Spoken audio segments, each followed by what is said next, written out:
नमस्कार, नमस्कार मॅम. आज आपल्या बरोबर स्टुडिओमध्ये पूनम मॅडम आहेत, ज्या योगा एक्सपर्ट आहे आणि फिटनेस क्वीन आहे. तुमचं खूप खूप स्वागत मॅम.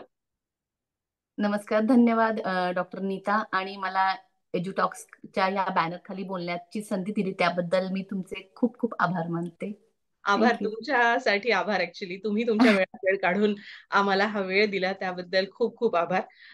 मी व्ह्युअर्सला थोडंसं ऍड्रेस करते. ऍक्च्युली आपला हा जो मी तुम्हाला सुद्धा सांगते, एड्युटॉक्स हा जो आपला वाटचाल आहे, ही आपली ऍक्च्युली IA-I3 जो तिसऱ्या नंबरचा लोगो दिसतो, IA-I3 हे आहे international association of industry institute interface.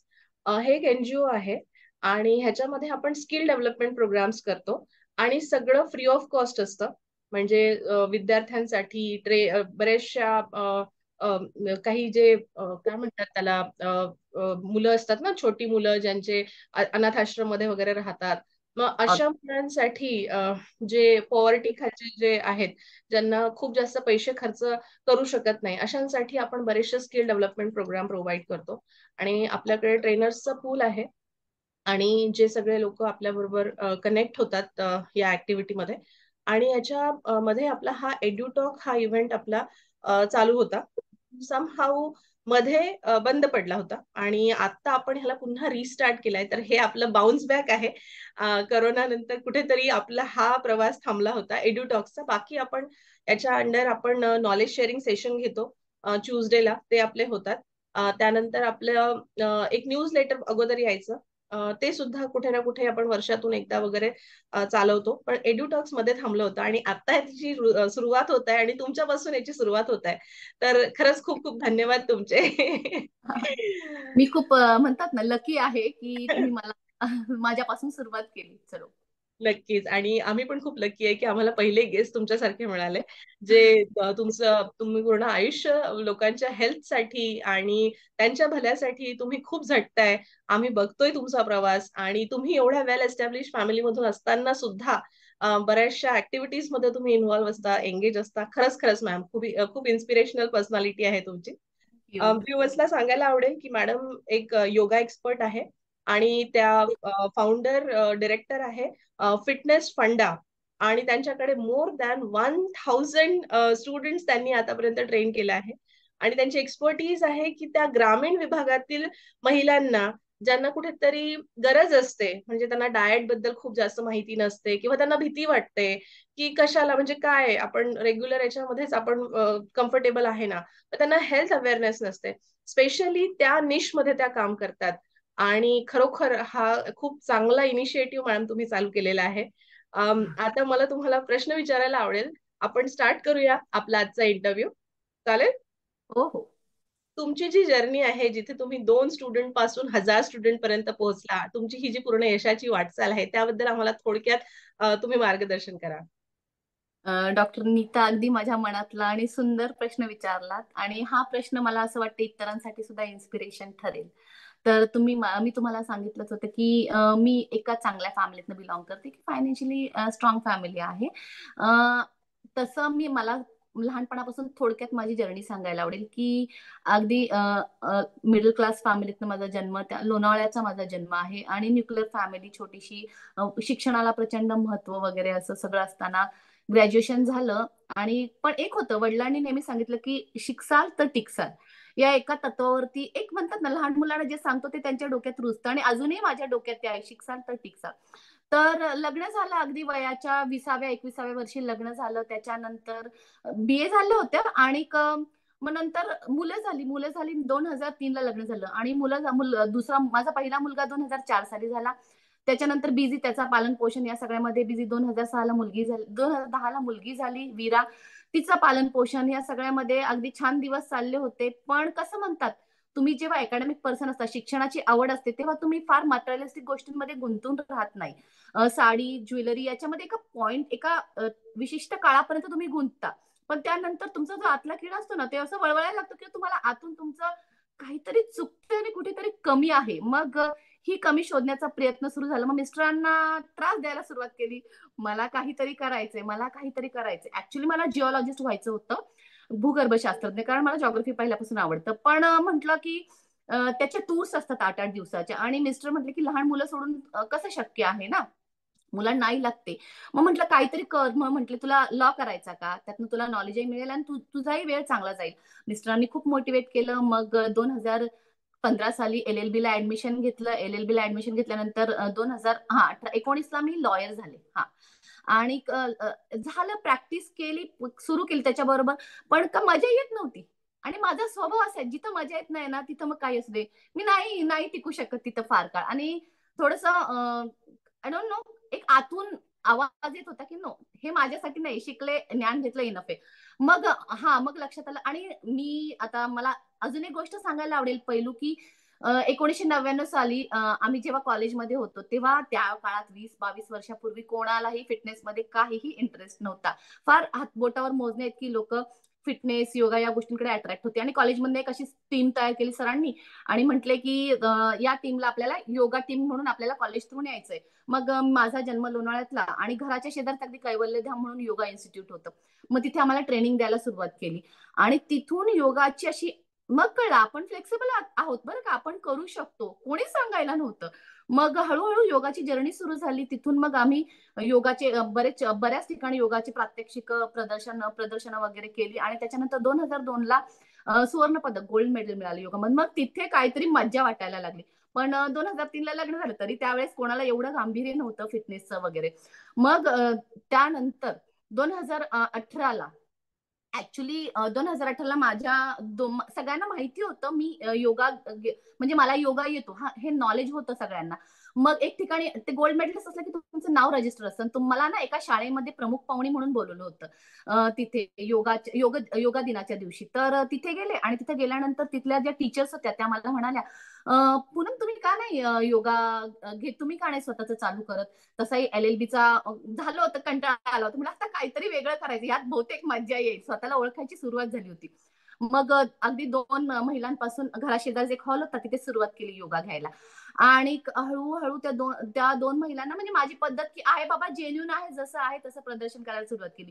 आणि 2 महिलांपासून कळायला लागलं, लोक जागृत व्हायला लागली. फिटनेस बरं वाटलं पाहून, की प्रत्येक बाई स्वतःला 1 तास देतीये या आजकालच्या एवढ्या बिझी शेड्यूल मधनं. मग 2 महिलांपासून हळूहळू हा प्रवास वाढायला लागला. आणि मग आले 2018. आणि 2018 ला काय झालं सगळ्यांना माहिती, पॅन्डेमिक, कोरोना आला. आणि त्यानंतर मग माझं सगळं ठप्प, अगदी निराशयामध्ये गेले. एक मैत्रीण होती, पोदार स्कूलची टीचर होती, विद्या म्हणून. ती म्हणाली की अरे तू ऑनलाईन घेऊ शकते. म्हणजे योगा ऑनलाईन कुठे घेतो, योगा कोण ऑनलाईन घेऊ शकतो? मग तिने मला सगळं ते समजावून सांगितलं, झूम वगैरे. मग ऑनलाईन योगा चालू झाला. मग ऑनलाईन योगामध्ये हळूहळू स्टुडंट वाढायला लागले, लोकांना आवडायला लागलं, मी जे सांगते ते लोकांना पटायला लागलं. मग कुठेतरी मला माझं ज्ञान तोडकं वाटायला लागलं, किंवा कुठेतरी तोकडं वाटायला लागलं. मग म्हटलं आपण पण आता कुठेतरी, मग मी स्वतः काही पर्सनल क्लासेस केले. आधी तर मी योगा मास्टर्स केलंच होतं, पण त्याच्यानंतर वेगवेगळे मग फिटनेसचे क्लासेस केले, टबाटाचे, पिलाटेस काय असतं, नवीन आता काय आलंय योगामध्ये, किंवा फिटनेस क्षेत्रामध्ये नवीन काय आलंय, त्याचे शिक्षण घ्यायला सुरुवात केली. आणि समोरच्याला अगदी योग्य पद्धतीने अजून ज्ञान कसं देईन, कसं ट्रेन करते, याकडे कल केला. आणि 100% स्वतःचं डेडिकेशन देण्याचा प्रयत्न केला. आणि आज मी इथे अशी तुमच्या समोर आहे. खूप तर छान, हा खूप माझा छान. प्रवास. खूपच म्हणजे इन्स्पायरिंग जर्नी आहे तुमची. आणि खरंच तुमच्याकडून, तुमच्या जर्नीमधून आम्हाला पण खूप इन्स्पिरेशन मिळालं आहे आणि खूप काही शिकण्यासारखं आहे. मला वाटतं त्या 2 महिला ज्यांनी पहिल्यांदा तुम्हाला चीफ गेस्ट म्हणून बोलावलं आणि तुम्हाला ती एक सीट तुमच्या माइंडमध्ये टाकली, की हां, तुम्ही योगा का घेत नाही? आणि नंतर ज्या महिला ज्यांनी तुम्हाला ऑनलाईनसाठी प्रेरित केलं, तर त्या दोघी खरंच एक टर्निंग पॉइंट असू शकतात तुमच्या जर्नीमध्ये. खरंच खूप छान जर्नी आहे. आणखी एक गोष्ट डॉक्टर नीता मला सांगायला आवडेल, माझी मुलगी झाल्यानंतर मला थायरॉइड डिटेक्ट झाला. आणि मी फार फिटनेस, आणि मस्त खात्यापित्या घरची असल्यामुळे 88 किलो वजन झालं 2012 साली. आणि 88 किलो वजन, आणि तेही मला, तरी पण मी अगदी निवांत. आणि एकदा अशीच बाहेर गेले, आणि मैत्रिणीचा मुलगा म्हटला, मम्मी ती पूनम काकी छोटा हत्ती दिसतीये. त्यावेळेस मग क्लिक झालं, नाही आपण काहीतरी फार भयंकर झालेलं आहे आपल्या बाबतीत.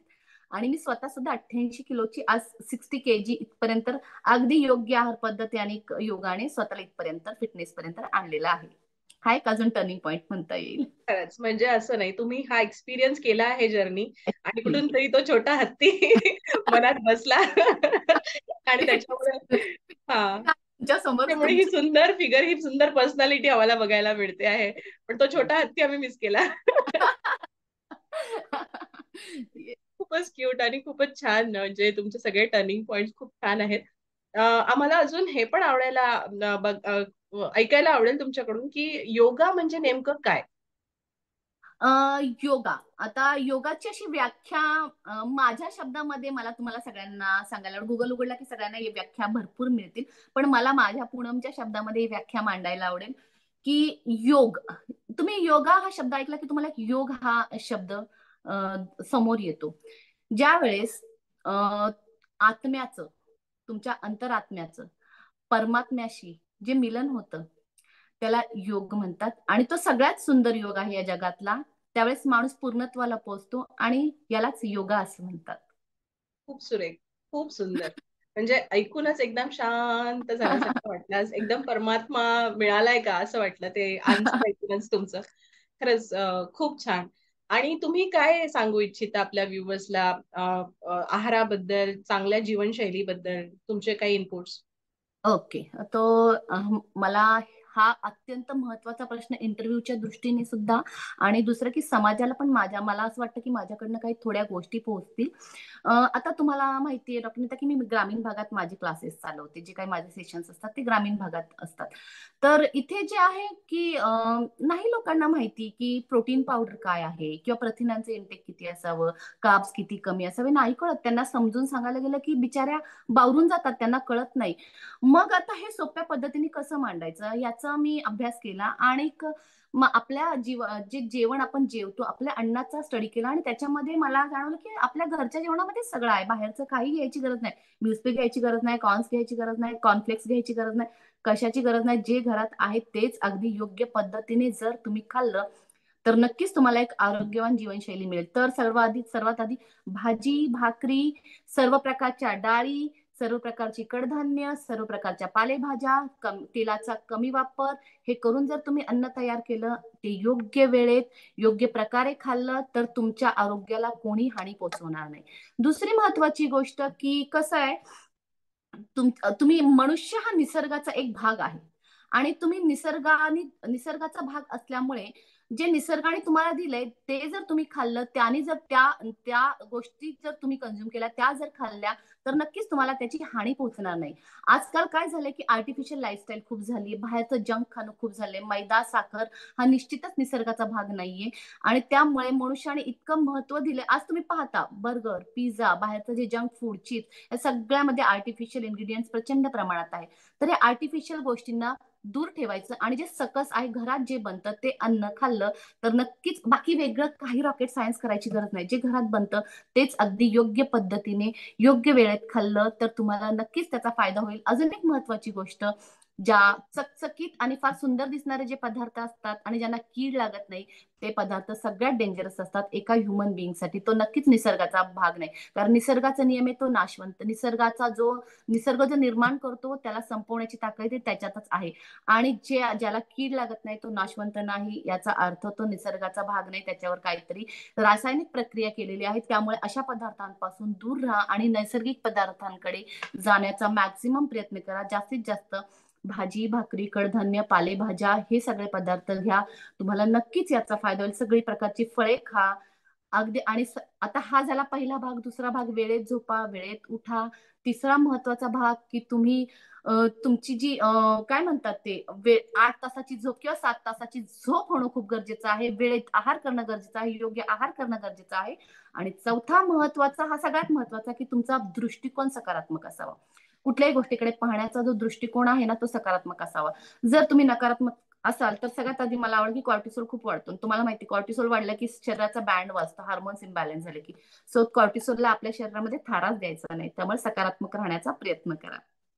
खूपच छान. पण असं आहे कळतं पण वळत नाही. माहिती आहे. मी चहा सोडण्यासाठी काय काय नाही केलं. पण नाही सुटत. आणि ज्याने म्हणून अशी हेवी तो छोटा हत्ती इथे आहे बसलेला तुमच्याजवळ. मोठा हत्ती. खरंच म्हणजे खूप इन्स्पिरेशनल आहे आणि काही बऱ्याचशा गोष्टी असतात घरात की बनतं ना, घरात जे बनतं ना तेच अगदी योग्य पद्धतीने खाण्याचा प्रयत्न करा. तुम्हाला नक्की त्याचा फायदा होईल. नक्कीच. हो, हो. खूप छान, खूप छान तुम्ही मार्गदर्शन केलं आहे आमच्या व्ह्यूअर्सला आणि नक्कीच सगळे हे मार्गदर्शन ऐकतील आणि नॅचरल गोष्टींकडे वळतील कारण आज त्यामुळे प्रथिनं घे काय प्रोटीन पावडर्स घेऊ नका. काही गरज नाही. हर्बल लाईफ करू नका. त्याची गरज नाही. मी कोणी अपोज नाहीये. घरात जे पिकतं ते खा. भाजी भाकरी तुम्हाला आरोग्यवान आणि रोज 1 तास व्यायाम करा. नाही व्यायाम करायला जमलं, वॉकिंगला जा, खुल्या निसर्गात फिरा. खूप खूप होऊन गेलं. अजून गरजच नाही काय करायची. मोर दॅन इनफ आहे. फूड इंडस्ट्री आता शेल्फ लाईफ वाढवण्यावर आहे. त्या ज्या रेडी टू इट गोष्टी आहे आणि सगळ्यांना शॉर्टकट पाहिजे असते. पटकन बनलं पाहिजे आणि फास्ट फूड खूप जास्त चालतायत. त्याच्यामुळे जितकं कुठेतरी जितकं माहिती का, जितकं फास्ट फूड वाढत चाललंय ना, तितकं आयुष्य शॉर्ट होत चाललंय. माहितीये तितके खरंय. आजार चाललेत. त्यामुळे जितका तुम्ही शॉर्टकट करणार ना, तितकं तुम्ही आणि माझं काय म्हणणं आहे, की तुम्ही जे काही जगताय त्याच्यामध्ये 1 तास तुम्ही कुकिंगला दिली ना, तर पुढच्या 24 तासामधले आपण 8 तास झोपतो. बाकीचे उरलेले जे 16 तास असतात त्याच्यामध्ये 1 तास कुकिंगला बाकीच्या तुमच्या स्टफला बाकीच्या गोष्टींना वेळ दिला, तर बाकीचा जो उरलेला वेळ आहे ना, तो खूप सुंदर जातो. बिना आजाराचा आणि सकारात्मक विचारांनी जातो. जर तुम्ही तिथेच जिथे तुम्हाला इंटेकच तुमचा चुकीचा असेल बाकीचं सगळंच कोलॅप्स होऊन जातं. थोडा विचार केला पाहिजे आणि आपलं गणित आपल्याला व्यवस्थित पद्धतीने मांडता आलं ना, तर आयुष्य खूप सुखी आणि सुंदर होईल. आजारांपासून दूर राहता येईल. खूप छान, खूप छान. खरंच इन्स्पिरेशनल आन्सर होता आणि खूप काही शिकायला सुद्धा मिळालं. आता थँक्यू. आम्हाला ऐकायला आवडेल, की तुमचे मेंटॉर कोण किंवा तुम्हाला कोणाकडून इन्स्पिरेशन मिळालं? तुमचे गुरु कोण-कोण? हां, आता हा अगदी आवडीचा प्रश्न 2 महत्त्वाची व्यक्ती म्हणता येईल. हां आणि आपण याच्या आधी जो प्रश्न घेतला त्याच्यामध्ये एक अजून व्यक्ती आहे तुम्हाला ज्यांना खरंच हेल्दी राहायचंय तर ऋतुजा दिवेकरांना नक्कीच फॉलो करा. त्या फार साध्या पद्धतीने, सोप्या पद्धतीने घरचे अगदी मोदक सुद्धा तुम्ही खाऊ शकता. ते कसे खाऊ शकता? त्या सांगतात अगदी सिंपल पद्धतीने घरचं जेवण खाऊन तुम्ही कसे आरोग्यवान राहू शकता. त्या पण माझ्यासाठी फिटनेस वर्ल्डमधल्या इन्स्पिरेशन आहेत.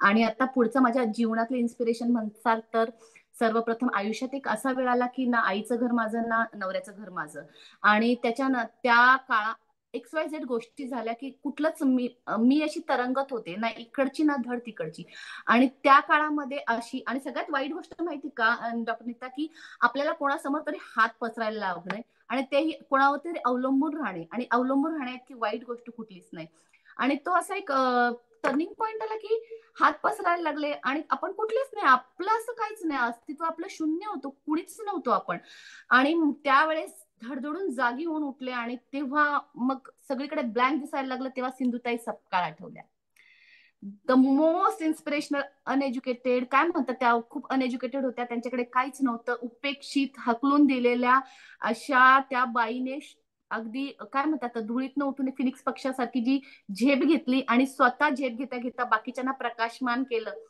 त्यांनी तेवढं केलं तर आपण थोडं तर करू शकतो ही जिद्द धरली आणि स्वतःवर ठाम विश्वास ठेवला आणि स्वतःवर विश्वास ठेवून आज मी तुमच्या समोर उभी आहे मी कुठल्याही गोष्टीत नकारात्मक भाव पाहतच नाही मी सकारात्मक भावच पाहते त्यामुळे मी आज तुमच्या समोर आहे आणि दुसरी महत्वाचं म्हणजे एक होता कारवर एक पुस्तक आहे जॉर्ज वॉशिंग्टन यांचं तर त्यांच्या पाटणीवर खूप मोठा हंच होता किंवा एक गळू आलेला होता आणि तो गळू त्यांनी स्वतःच्या मेहनतीने स्वतः कसा क्युअर केला याची पूर्ण एक सुंदर स्टोरी एक वर्णन केलेलं आहे रिअल स्टोरी आहे तर ते माझ्यासाठी खूप इन्स्पिरेशनल आहे तर माणसाने जर ठरवलं तर तो काहीही करू शकतो आयुष्यात हे त्यातनं सिंपल पद्धतीने सांगण्यात आलेलं आहे आणि सिंधुताई सपकाळ यांची एक म्हण आहे की जीवनात कधीही संकट आली कितीही संकट आली तर त्या संकटांवर पाय देऊन उभे राहा म्हणजे ती संकट तुमच्या समोर अगदी तुच्छ किंवा छोटी दिसतील आणि तुम्ही त्या संकटांसमोर खूप मोठे दिसाल सो स्वतःला काहीतरी समजा स्वतःला नेहमी संकटांपेक्षा मोठं समजण्याचा प्रयत्न करा नक्कीच संकटांवर विजय मिळवता येईल आणि जॉर्ज वॉशिंग्टन काय म्हणतात की त्यांची एक इंग्लिश कोट आहे खूप छान आहे की 99% जे फेल्युअर्स आहेत 99% failures come from people who have the habit to make excuses आयुष्यात एक्सक्युजेस कधीच बनू नका कुठल्याही गोष्टीचं उत्तर शोधण्याचा प्रयत्न करा छोट्या छोट्या गोष्टींमधनं मोठ्या मोठ्या गोष्टी घडत जातात तर उत्तर शोधण्याचा नक्कीच प्रयत्न करा तुम्हाला नक्कीच सक्सेस मिळेल खूप छान, खूप छान. खूप इन्स्पिरेशनल आन्सर होतं आणि तुमच्या मेंटरनी जसं संकटांबद्दल बोलले, तसंच आता आपला जो पुढचा प्रश्न आहे त्याच्यापासूनच मी इन्स्पिरेशन घेतलं आहे. हां, आणखीन एक गोष्ट डॉक्टर नीता, सिक्रेट म्हणून एक बुक आहे रॉन्डे बार्ने यांचं. मला वाचनाची प्रचंड आवड आहे. तर सिक्रेट बुक पण अत्यंत सुंदर वाचनीय पुस्तक आहे. बऱ्याच जणांनी वाचलेही असेल, पण ज्यांना राहून गेले, ज्यांनी पहिल्यांदा ऐकतात, त्यांनी नक्कीच हे पुस्तक वाचा. ज्यांना खूप डाऊन फील होतं, ज्यांना खूप नकारात्मकता वाटते आयुष्यामध्ये, हे पुस्तक तुम्हाला जगण्याची नवीन उमेद देतं. आणि हे पुस्तक तुम्हाला प्रत्येक गोष्टीमध्ये सकारात्मक भाव कसा पाहायचा याचं एक छान म्हणतात ना विजन देतं. त्यामुळे लॉ ऑफ अट्रॅक्शन फार सुंदर पद्धतीने वर्णन केलेलं असं एक पुस्तक आहे. तर नक्कीच सगळ्यांनी वाचा ते पुस्तक. ते पुस्तक सुद्धा माझ्या आयुष्यातलं एक टर्निंग पॉइंट आहे. नक्कीच. इव्हन जेव्हा लॉ ऑफ अट्रॅक्शनचं, लॉ ऑफ बिलीफ्स आणि पॉवर ऑफ सबकॉन्शियस माइंड या गोष्टींचं नॉलेज मला मिळालं ऍक्च्युली, तेव्हा पण माझ्या लाईफमध्ये खूप मोठा टर्निंग पॉईंट होता. कारण की एक्झॅक्ट. ह्याच गोष्टी आपल्या लाईफला मॅटर करतात. सगळ्यात महत्त्वाच्या त्या गोष्टी असतात. म्हणजे एक्सटर्नल तुम्हाला कितीही टेक्निकल नॉलेज असू दे, एक्सटर्नली तुम्ही खूप हार्ड स्किलमध्ये खूप स्मार्ट असू देत, पण ह्या ज्या छोट्या छोट्या गोष्टी आहेत ज्या आपल्याला घडवतात, जर तुम्हाला त्याच माहिती नसेल तर तुम्हाला एक्झॅक्ट. माहिती नाही ना की रोड ब्लॉक कुठून येतोय. तर जेव्हा तुम्हाला या गोष्टींचं नॉलेज येतं, कुठेतरी स्पिरिच्युअलिटीचा टच त्याला म्हणतो आपण, हा की अध्यात्म समजणं. हा तर हा हा. जेव्हा ह्या गोष्टी तुम्हाला थोड्याशा क्लिअर व्हायला नक्की. लागतात, तेव्हा नक्कीच तुमच्या लाईफचा खूप मोठा टर्निंग पॉईंट येतो. तर म्हणून खूप तर छान म्हणतात होतं तुमचं उत्तर. हा मॅम, काय म्हणताय? म्हणून तर म्हणतात ना, ज्याने स्वतःला जिंकलं त्याने जग जिंकलं. जग जिंकला. खूपच छान. नक्कीच. म्हणजे हा तर एक खूपच मोठी म्हण आहे. आणि सगळ्या मोठ्या मोठ्या जितके पण सक्सेसफुल पर्सनॅलिटीज आहे, सगळ्यांनी ह्या गोष्टीला स्वीकार केलेला आहे, की स्वतःला स्वीकार आपल्या जिंकलं. स्वतःवर जिंकणं, स्वतःच्या इंद्रियांवर काबू करणं, म्हणजे ते जास्त महत्वाचं आहे. आपलं इनर वर्ल्ड जास्त महत्वाचं आहे.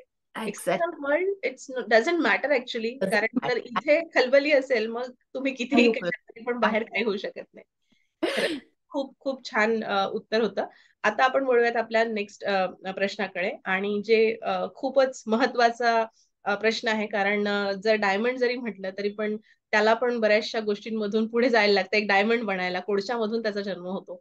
तसंच काहीतरी संकटे किंवा आव्हाने असतील, ज्याच्यामुळे आज ही क्वीन आम्हाला दिसते आहे, आज ही सक्सेसफुल पर्सनॅलिटी आम्हाला दिसते, तर आम्हाला नक्कीच ऐकायला आवडेल त्या सगळ्या जर्नी तुमच्या स्ट्रगल च्या पिरियडच्या. मी आधीही सांगितलं की पॅन्डेमिक आला, परत खूप साऱ्या निगेटिव्ह गोष्टी आयुष्यात झाल्या. अ, बऱ्याच जणांनी म्हणजे योगा चालू केला तेव्हा पण सगळ्यांनी काय काही वेडेपणा चालू केलाय, काही एवढ्या मोठ्या फॅमिलीतनं बिलॉंग करती. तसं तुम्ही पाहिले की एवढ्या मोठ्या फॅमिलीतनं बिलॉंग केल्यानंतर अशा छोट्या छोट्या गोष्टी क्लासेस वगैरे घेणं फार हास्यास्पद. लोकांनी खूप नकारात्मक माझ्यासाठी कमेंट्स पास केल्या. सपोर्ट कोणाचा नव्हता. पण माझा, मी आजही म्हणते, नेहमी म्हणेल की माझा आत्मविश्वास आणि स्वतःवर असणारा विश्वास, त्यामुळे मी आज इथपर्यंत आहे. पॅन्डेमिक मध्ये सुद्धा जिद्दीने उभे राहिले. एक माणूस, तुम्हाला माहिती का डॉक्टर, एक फिमेल असायची समोर स्क्रीनवरती, मी समोर असायची. अगदी माकडासारख्या उड्या मारून एक जिद्द होती, आतून एक इच्छा होती की पुन्हा यातनं काय, एक म्हणतात ना रोप आहे मरत आले, पण त्याला पाण्याचं एक म्हणतात छोटस त्यातनं उगवतं आणि त्याचा वटवृक्ष होणार, ही ठाम जिद्द होती ना आतून, आंतरिक इच्छाशक्ती होती ना. त्यामुळे आज मी इथपर्यंत आहे की मी हरत नाही. मी हरत नाही.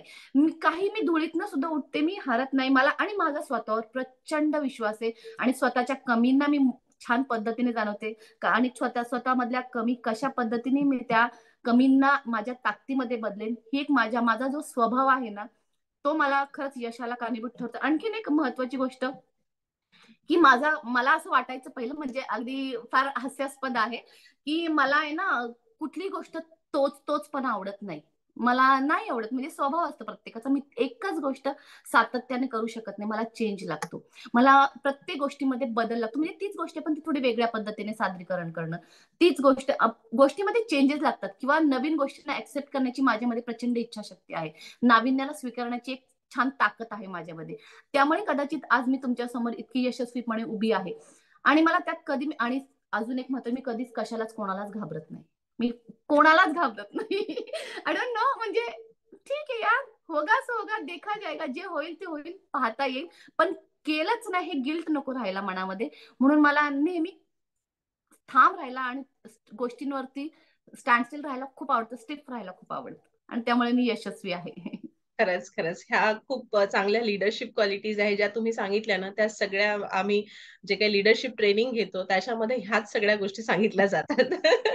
ह्याच गोष्टी शिकवल्या जातात, की पुढे कशा प्रकारे तुम्ही चेंज. अभ्यास छोट्या छोट्या गोष्टी असतात. अगदी मोठी गोष्ट, माझं चुकलं चुकलं म्हणून रडत बसण्यापेक्षा नका, माझं कुठे चुकलं, मी का चुकले, मी छोट्या छोट्या छोट्या स्टडी करायचा की माझं आता मी ही चूक कशी सुधारू शकेल, माझं अगदी सुरुवात कुठून झाली, माझं चुकतो ना, माणूस आहे म्हटल्यावर चुकणार, चुकलं पाहिजे, चुकल्यानंतरच तो सुधारून मोठा होतो.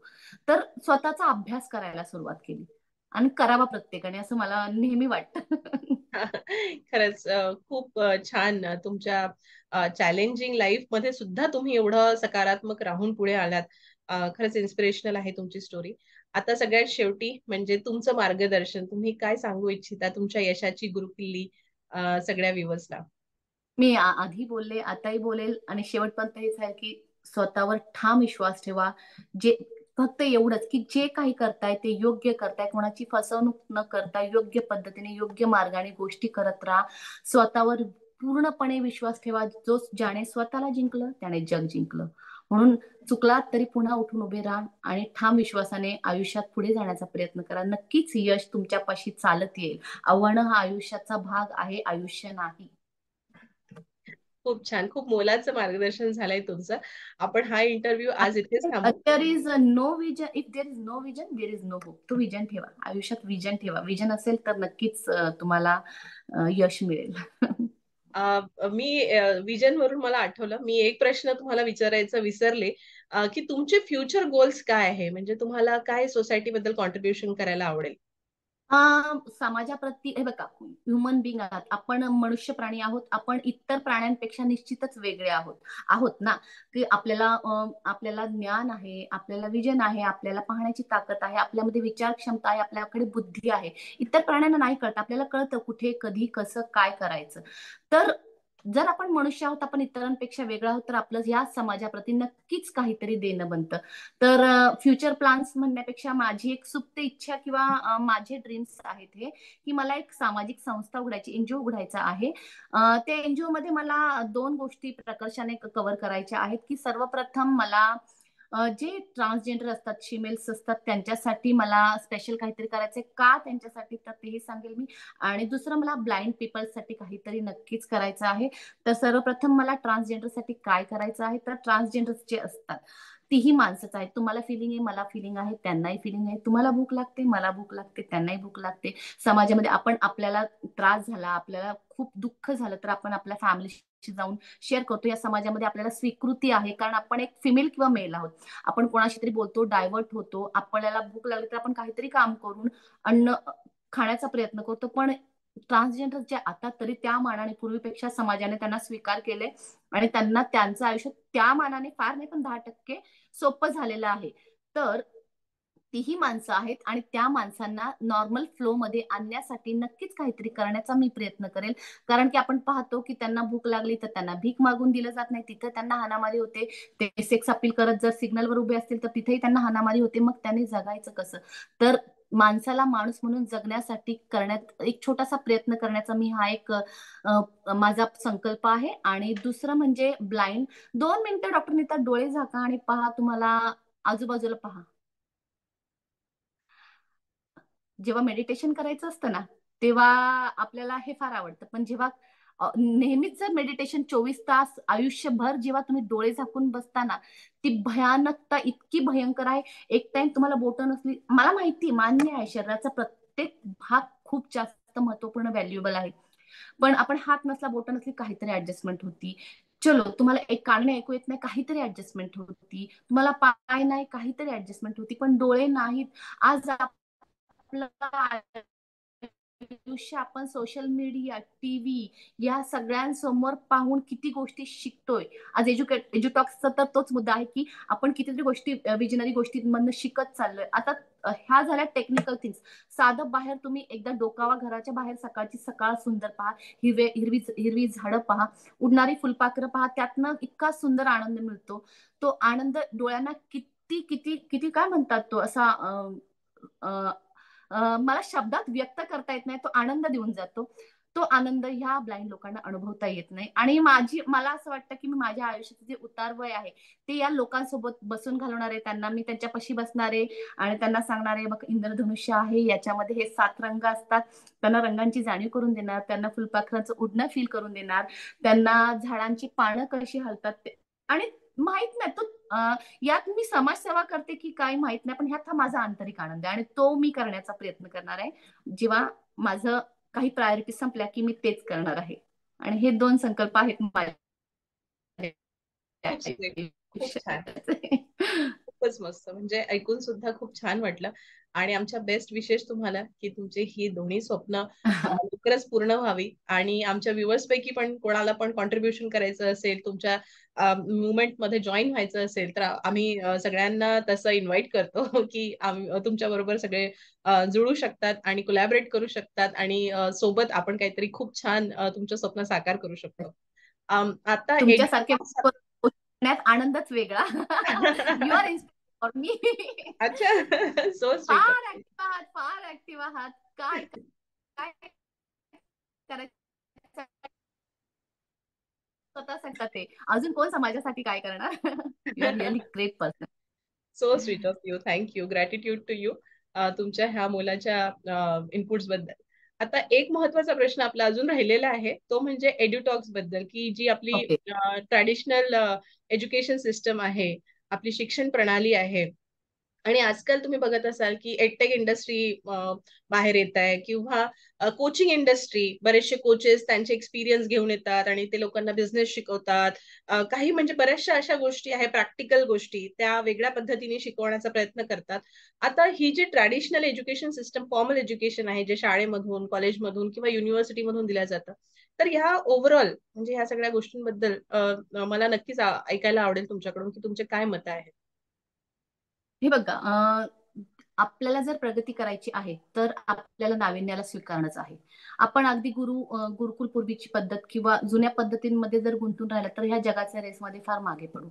तर माझं सिंपल आहे की नवीन स्वीकारा, पण जुन्याला सोडू नका. जुनं आणि नवीन समांतर किंवा पॅरलल घेऊन चाला आणि जुन्यामधल्या ज्या चांगल्या गोष्टी आहेत त्या एक्सेप्ट करा, नवीन मधल्या ज्या चांगल्या गोष्टी त्या एक्सेप्ट करा आणि त्याचा एक काय सुवर्ण मध्य साधून ह्या दोन्ही गोष्टी एकत्र घेऊन चालण्याचा जर प्रयत्न केला तर नक्कीच आपण अजून दुपटीने याच्यामध्ये योगदान देऊ आणि अजून दुपटीने याचं प्रभावशाली इम्पॅक्ट आपल्या समाजावरती जाणवेल.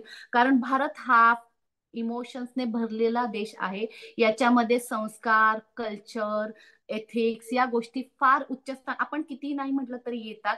आणि याच गोष्टी आपल्या गुरुकुल किंवा ट्रेडिशनल एज्युकेशन सिस्टीम मध्ये शिकवल्या जायच्या किंवा पूर्वपासून चालत आलेल्या आहेत. एक इमोशनल बॉन्डिंग असणं खूप गरजेचं आहे आणि या गोष्टी भारताकडनं भेटलेल्या आपण कधीच सोडू नये. जर आपल्याला यशस्वी व्हायचं असेल, या गोष्टी घेऊन, नवीन टेक्नॉलॉजी घेऊन जर आपण एकत्र चाललो तर आपल्या इतकं यशस्वी या जगात कोणीच होणार नाही आणि हा माझा शब्द आहे. नक्कीच. तर एक्सेप्ट करा, पण जुन्याला सोडू नका. आणि म्हणून आपला जो मधला लोगो आहे, नेक्स्ट जेन गुरुकुल, ह्याच गोष्टीची सांगड घेऊन येत आहे की गुरुकुल पद्धती पण मॉडर्न ज्या गोष्टी आहे त्याच्या बरोबर, कारण आपण मागे राहून ऑर्डर किंवा चेंजला अडॉप्ट अत्यंत. करून न करता आपण खूप काही नाही करू शकत. तर आपल्याला चेंज जो झालेला आहे त्याला तर अडॉप्ट करायलाच लागेल. पण सोबतच संस्कार म्हणा किंवा ह्युमॅनिझम ज्याला आपण म्हणू शकतो, जसं तुम्ही म्हटलं, खूप यू राईटली सेड, कल्चर जे आपलं आहे, व्हॅल्यूज आहे, प्रिन्सिपल्स आहे, इथॉज आहे, हे आपले ऍक्च्युली ही संपत्ती आहे आपली, आपल्या देशाची. आणि कुठेतरी त्या वेस्टर्नायझेशनमुळे आणि आपणच कल्चर डॉक्टर विसरतो. सापडणार नाही, हे भारतातच सापडेल ना. आपल्याला प्राऊड असला Correct. पाहिजे आणि आपण त्या कधीच सोडता कामा नये. पण उलट झालं आहे, म्हणजे काहीतरी इंडियामधलं असलं की त्याला अंधश्रद्धा म्हटलं जाते आणि इंग्रजांकडून आलं की त्याला सायन्स म्हटलं जातं. म्हणजे कुठेतरी तो एक आहेच, म्हणजे इम्पॅक्ट झालेला आपल्या मेंटॅलिटीमध्ये. कसं असतं की कुठल्याही गोष्टी मांडण्याची जी पद्धत असते ना ती किती योग्य पद्धतीने मांडताना ती जर तुम्ही योग्य पद्धतीने आणि आपल्या कल्चर मधली प्रत्येक गोष्टीला सायंटिफिक आधार आहे, असाच बेसलेस गोष्टी नाहीयेत कुठले. योगा म्हणा तुम्ही, अगदी म्हणा ना की तुमचं विचार केंद्र म्हणा किंवा शक्ती केंद्र म्हणा, शांती केंद्र म्हणा, या प्रत्येक गोष्टीला व्हॅल्यू उगाचच या गोष्टी नाही. आपल्या कान टोचण्यापासून तर आपल्या जोडवी घालण्यापर्यंत प्रत्येक गोष्टीला व्हॅल्यू आहे. उगाच संक्रांतीला तिळगुळच का खातात तर या गोष्टीला सुद्धा काहीतरी आधार आहे, सायंटिफिक रिझन्स आहेत म्हणून या गोष्टी आहेत. हे आपलं कल्चर आहे. आणि आता इंडियामध्ये संक्रांतीला तिळगुळ खातात, तर अमेरिकेत ते खाणं चुकीचंच आहे, कारण की त्यांचं वातावरण, त्यांच्या इथलं नैसर्गिक जो आढावा असतो तो अगदी वेगळा आहे कम्पेअर टू इंडिया. तर इंडियन लोकांनी जर इंडियात राहत आहे तर इंडियाचं कल्चर, चांगल्या गोष्टी, हा सगळ्या अंधश्रद्धा नाही तर चांगल्या गोष्टी नक्कीच पुढे घेऊन जा आणि मॉडर्न गोष्टींचा आधार घेऊन पुढे गेला, बेस्ट आहे. अजून काय हवंय? खूपच छान, खूपच छान. मी खरंच खूप आभारी आहे तुमची, की तुमचा मोलाचा वेळ तुम्ही आज आम्हाला दिला आणि खूप छान मार्गदर्शन दिलं तुम्ही. सगळ्यांना खूप शिकायला मिळालं असेल आणि नक्कीच लोक तुम्हाला जुळतील. तुमच्या जो काही तुमचा मिशन विजन आहे त्याबरोबर बरेचसे आपले व्ह्युअर्स सुद्धा तुम्हाला जुळतील आणि फिटनेस फंडा म्हणजे स्वतःला फिट करणे, स्वतःच्या हेल्थसाठी अलर्ट राहणे, हे तुमच्याकडून नक्कीच आम्ही सगळे शिकून घेऊ. तर thank you ma'am, thank you very much. Gratitude to you. Thank you.